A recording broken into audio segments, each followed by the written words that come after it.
What's going on, y'all? Brother Shay here, New Orleans Revival Center, Restoration Embassy, Ambassadors for Christ. And today we're just here with another volume to add to our Christian Apologetics series. We want to discuss today the exile of the children of Israel. God's judgment. Was it too harsh? When we read the Bible, it's easy to feel shocked by the judgment that God brought on Israel and Judah. Cities destroyed, kings overthrown, the people taken into exile.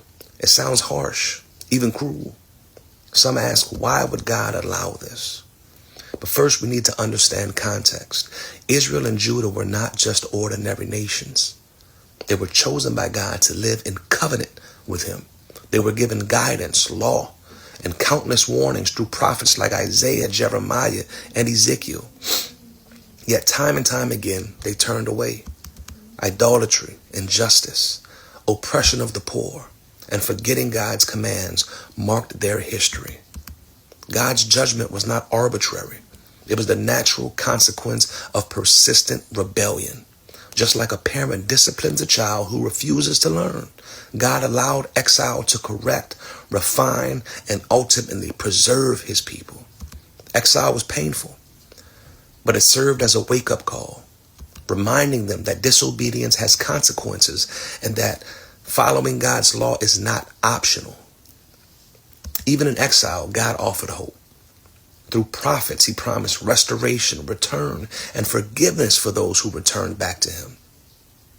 Judgment without mercy would be cruelty, but judgment with the purpose of repentance and eventual redemption shows God's justice intertwined with his love.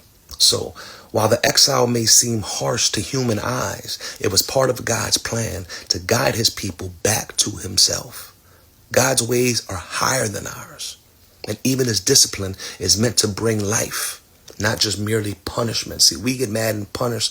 Sometimes we just want someone to just feel bad or to pay them back for the things that they've done us. But even in judgment, the things that God does is to bring us closer to him, to learn a lesson and to turn back to him in repentance. So I hope that clarifies and kind of gives you some insight on that. Until next time, be blessed.